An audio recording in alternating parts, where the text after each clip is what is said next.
Hi folks, Gadget Guy here with another unboxing video. Although this one's going to be a little bit different than the last couple.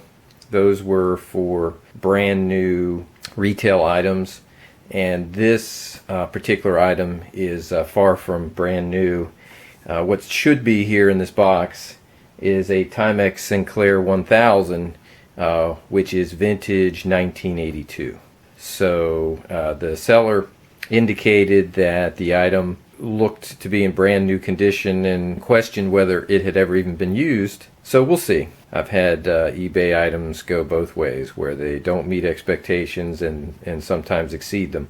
But before I open it, just to give you a quick overview, the Timex Sinclair, now some of this is me reading off a page, not because I don't know all this information, but I found in my last couple videos when I just kind of would wing it, I would finish and realize, hey, I didn't mention this, that, and the other. So I just kind of made notes for myself to make sure that doesn't happen this time. But the Timex Sinclair 1000, also known as the TS1000, was the first computer produced by Timex Sinclair, which was a joint venture between Timex Corporation and Sinclair Research out of the UK. It was launched in July of 1982.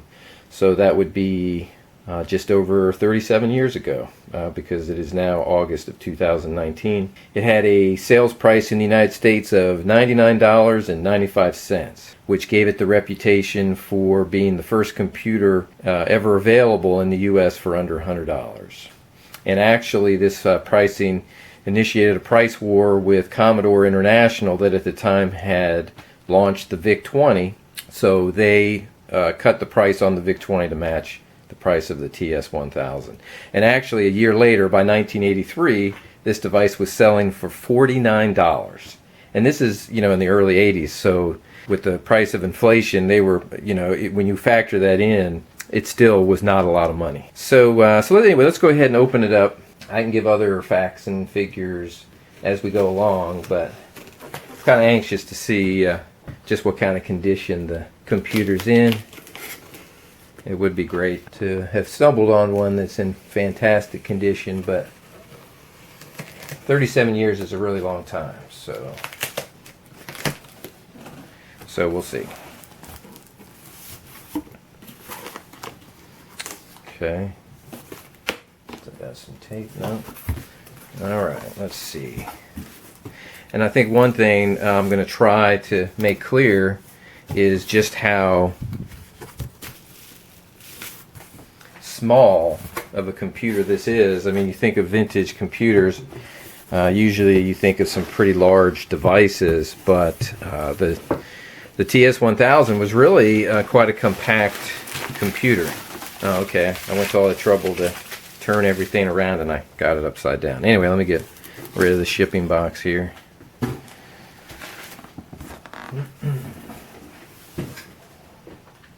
Okay, so here it is. It actually comes in the original box, which certainly not all of them do. A lot of them are without their boxes these days. Ones that didn't end up in the trash or in recycle, that is. I think nowadays people are starting to understand the value of some of these old vintage computers, and at least most people know better than to just throw them out. And let's see, when this computer was released, I honestly didn't know it existed. I was a little bit of a computer hobbyist back then, but when this computer was released, I was just getting ready to finish my final year of high school, so it might not surprise you to know that my focus was on some other things. But I did, after that, go to engineering school and got my electrical engineering degree, and learned a whole lot about the guts of computers and building them and microprocessors and all that sort of thing. So, but this kind of a device for me now holds a lot of interest, not just for nostalgic reasons, but it's really, these are the kind of devices that really kicked off home computers, even though they were so lacking in power compared to today's machines. I would imagine most people's appliances, even their toaster, might be smarter than this. Anyway, so here's the box. It's no real frills. Let's see. On the side, they just gave you a little idea of what was included in the box and how to attach it to various peripherals. The whole idea behind this line of computers, wow, I think I overpaid. Let's see. Somebody paid $3.50, probably Goodwill or something, and I paid $65. So if the same person paid $3.50 that sold it to me, then they made some pretty good money, and good for them. But the whole idea behind this line of computers was to make them as affordable as possible. The genesis of this computer was really the UK, and the UK version of this device was released the year before, 1981, and it was called the Sinclair ZX81, or as they pronounce it in the UK, the ZX81. And as I said, it was launched in 1981 in March from Sinclair Research, and they sold over 1.5 million units of this device, which was a very large number for 1981. And again, it was really in the early days of the home computing revolution, and Sinclair was really right at the leading edge of it. I mean, they really brought home computing to people in the UK because it was so inexpensive. In the UK, it sold for just under £70 for an assembled unit, just like this one, and it sold for just under £50 as a kit. So it came with a circuit board, all the components, the case. It came with everything, but it was not assembled, and you had to know how to use a soldering iron and that sort of thing. But it was really within reach of just about anyone. It was so inexpensive.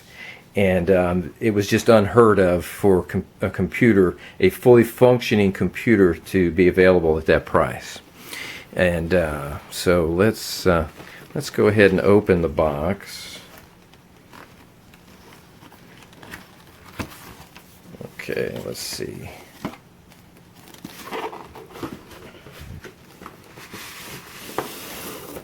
All right, so the person behind Sinclair Research was Sir Clive Sinclair, a fairly well-known fellow over in the UK. He had quite an accomplished career, and I won't go into all the details of that. There's many YouTube videos about Sir Clive Sinclair, but he was really into the details and the look of things. So even here, like with the styrofoam, it's not just a blank piece of styrofoam, but it's got the name of the computer etched into the styrofoam. And all of their computers were like that. Now, as I mentioned earlier, the computer, let's see, let's get some of the little bit of styrofoam off of there. The computer is very small. To kind of give you a feel, and we'll get everything else out of here in a minute, but to give you something to compare it to, let's see. I have my 14-inch ThinkPad here. So let's see, I'm not sure if I can fit it all into the front. Yeah, I can. Okay. So this is a 14-inch ThinkPad, and here is the TS1000. So to try just stacking it there,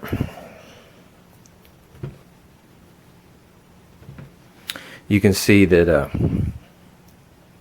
it really just takes up a fraction of a 14-inch laptop.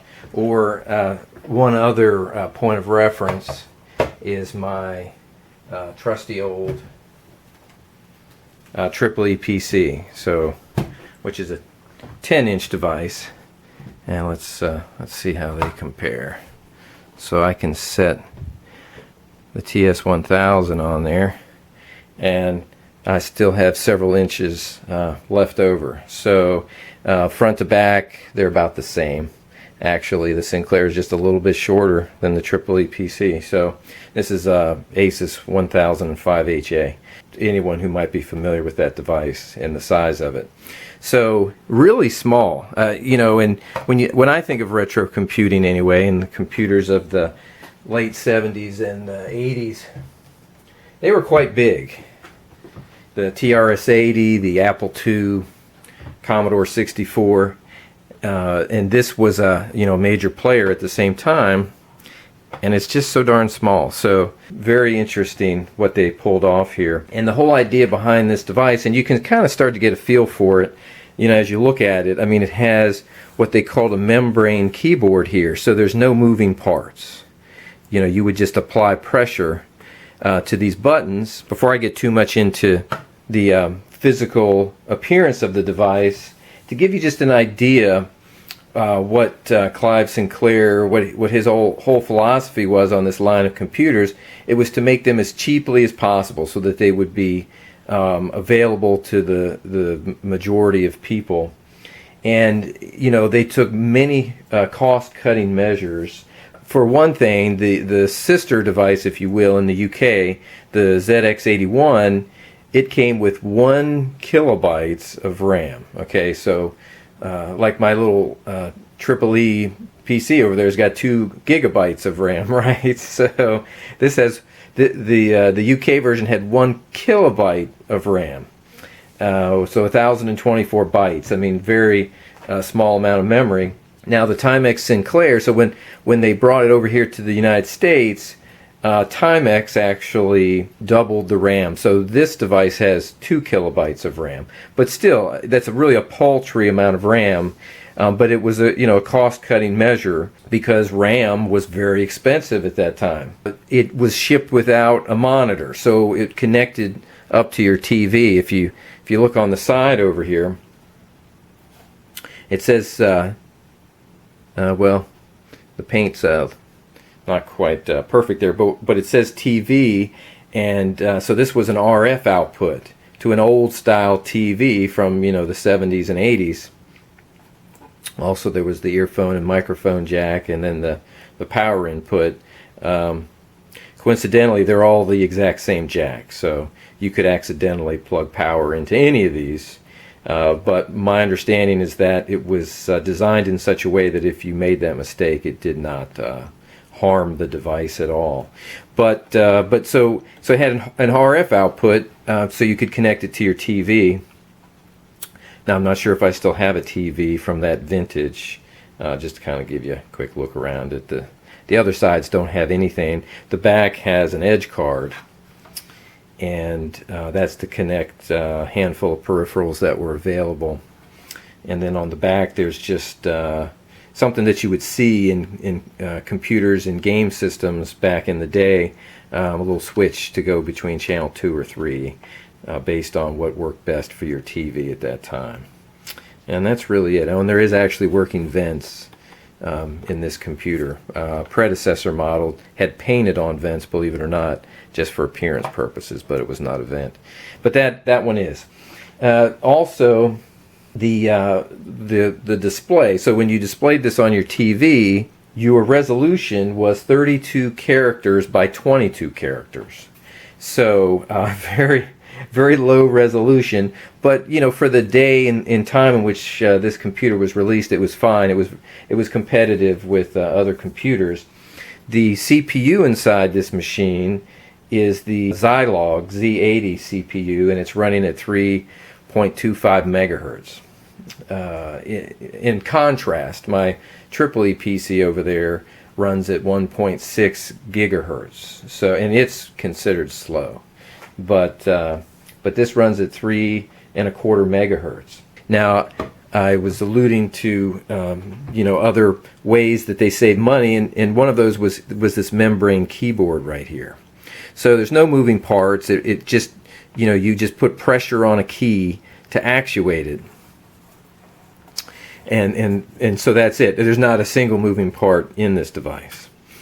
And another way that they saved money and and were able to work with the limited amount of RAM was each key on this keyboard serves multiple functions. And in some cases, it serves up to 5 functions.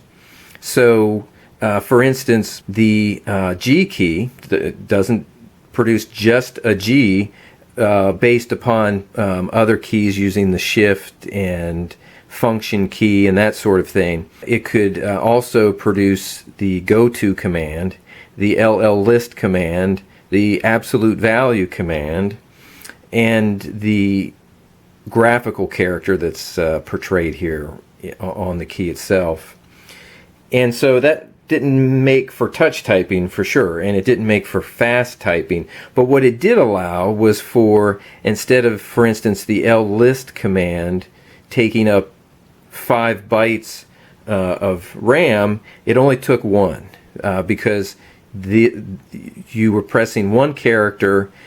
It represented an entire 5-character command, but it did it in 1 byte. And normal computers, you would have to type out all those letters, and each letter takes up a byte. So they sought many different ways to cut costs and to be as efficient as possible. To give just a little bit of history on this device, the predecessor to the TS1000 and the sister device, the ZX81, was the ZX80, which was released in 1980. Matter of fact, it was in January of 1980, and at the time, Sinclair Research was actually called Science of Cambridge, and the following year they changed their name.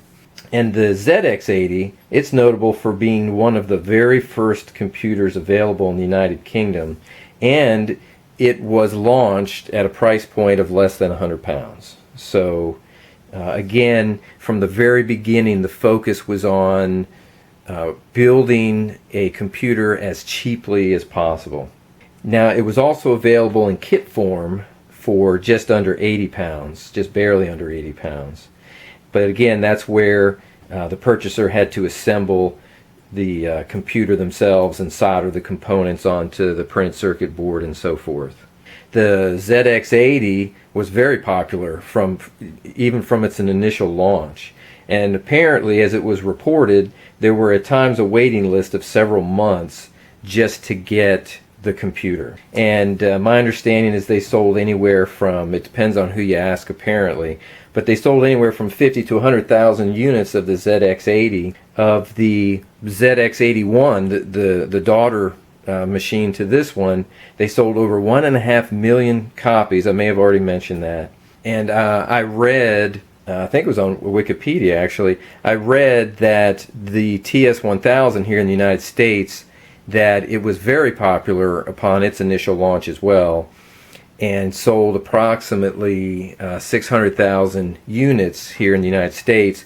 Now, shortly thereafter, the VIC-20 came along, and the TRS-80 had a lot of versions that came out, and there was a lot of competition here in the United States. Not that there wasn't any in the UK either, but in the UK, these Sinclair computers were really front and center.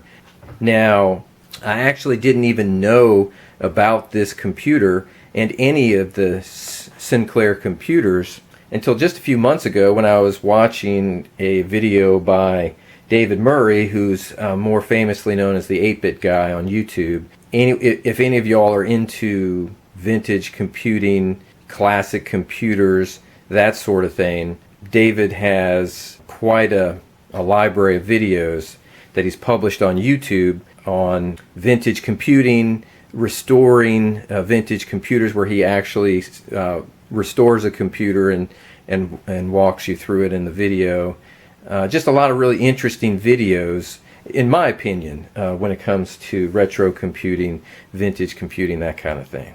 So I highly recommend that you check out David's channel if that interests you, and you can find him as the 8-Bit Guy. Before I forget, let's see what else came in the box. There was a peripheral that was commonly available at the time.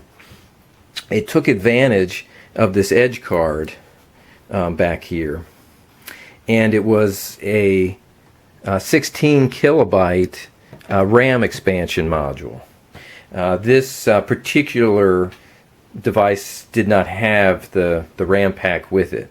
So eventually I'll look into acquiring it. It's not really a big deal. It's not like I'm going to start using this computer for anything other than just kind of playing around. But there are a lot of mods out there. People have posted mods on YouTube, on various blogs and that sort of thing. There's even some retail modern day peripherals available. You can plug an edge card in the back that allows you to use an SD card. Well, something else I forgot to mention, another cost-cutting measure on these devices is there's no sound. And but now there is a modern-day add-on card, edge card available to add sound.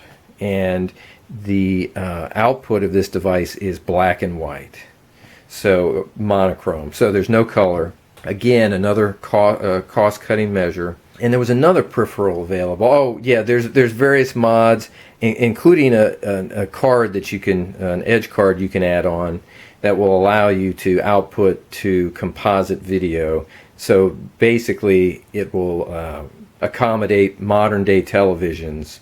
So you're not hunting down some old TV that's 30 or God knows how many years old to use the setup that came with this device. There's some mods out there that don't look very complicated. A little soldering required. But the edge card doesn't require the soldering. That will allow you to output composite video, which is something that I intend to look into. I'll probably try a couple of different mods when I have a comfort level with it, and I'll come back and make some supplementary videos of that sort of thing if and when I get to that point. So we have the user manual that was shipped with the device, and I've seen people talk about this manual before. It's my first time actually looking at it, but it's more than just, I mean, nowadays you don't get pretty much any kind of manual with a computer. It just tells you how to plug it in and charge it, and mostly has, I think most of these guides now just have safety information telling you what not to do. But back in this day and age, the user's manual actually was very useful. It told you how to use the device, but it would also teach you the basic programming language, which was very common for home computers. All, I think, early home computers were shipped with BASIC. This book will teach you BASIC, the Sinclair BASIC that comes preloaded on this computer in its ROM. And it even has a price on it. So supposedly this book would have cost you $11 if you bought it, I guess, by itself. But it's shipped with the unit. So let's see what else we got here.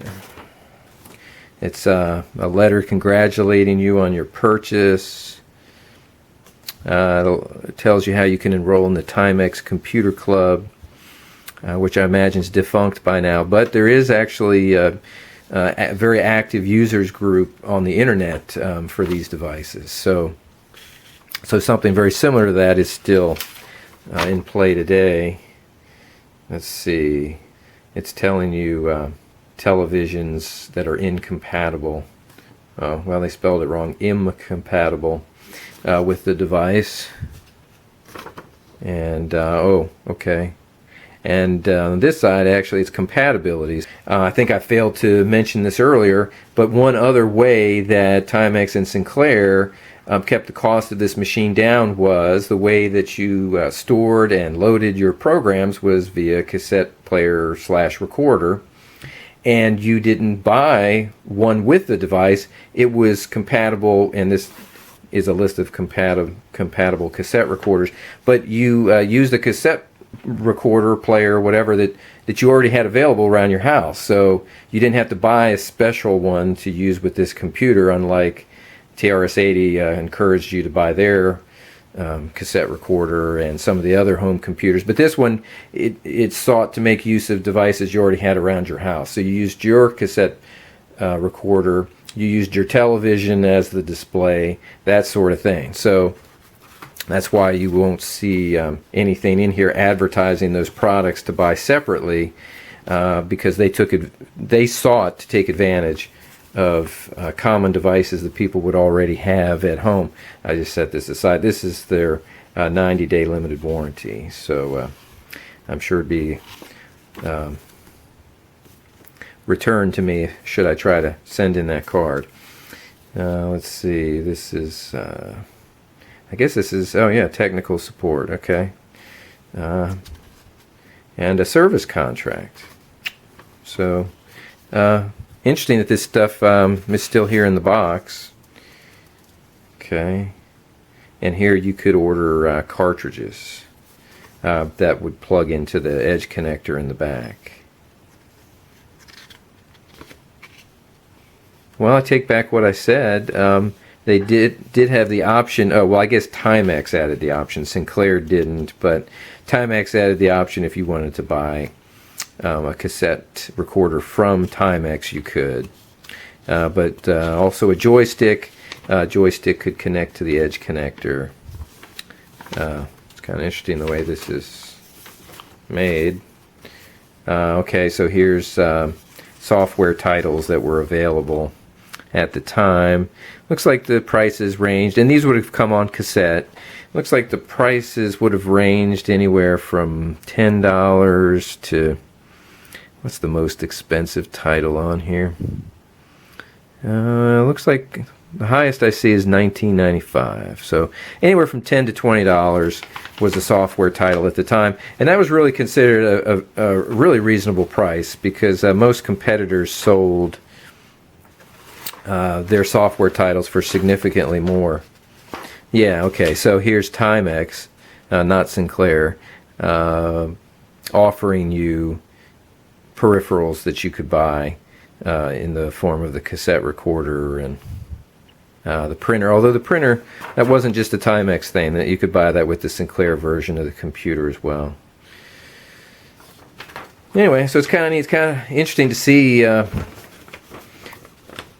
paperwork they used to send with these computers, and to be looking at something that's 37 years old and still looks pretty new is kind of striking. Okay, I'm not sure what this envelope was for. I guess if you needed to, oh, maybe it was to send back your warranty card, or I don't know, in order if you wanted to order one of the peripherals.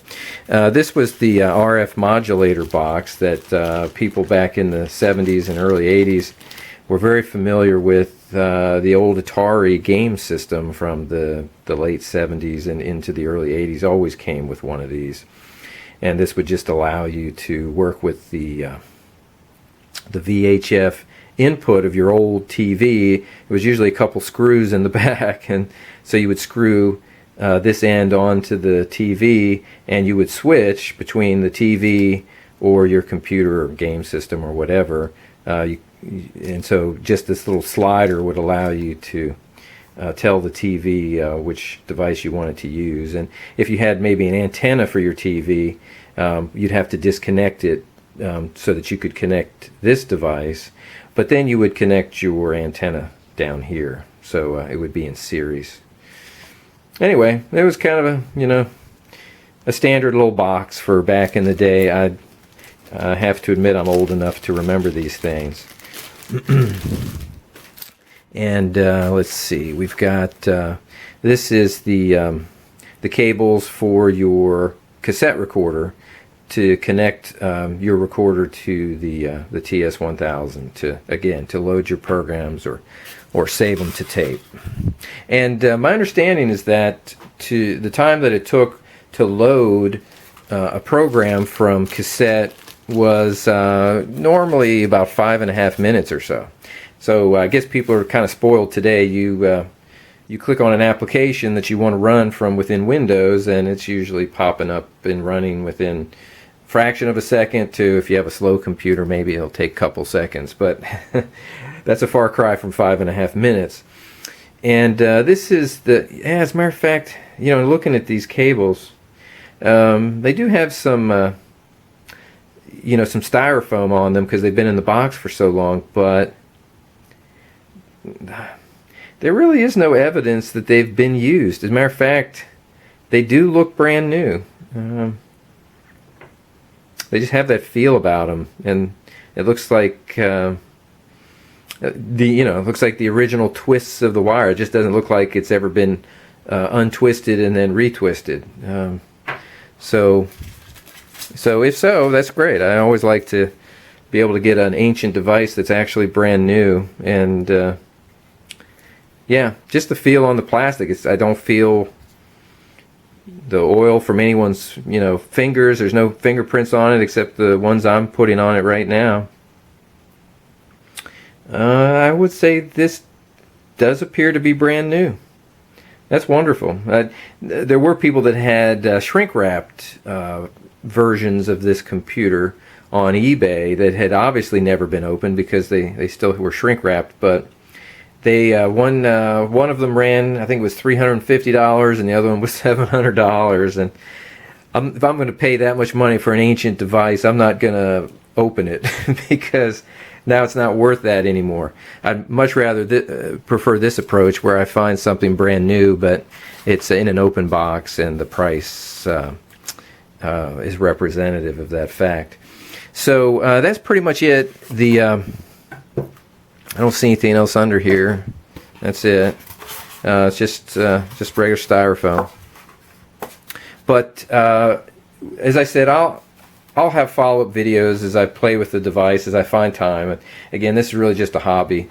But as I find time to play with it and to research some of the available mods out there for it and peripherals, I don't want to spend necessarily $1,000 on something that I guess in this day and age might be considered a glorified calculator, but a really cool one, I'll tell you that.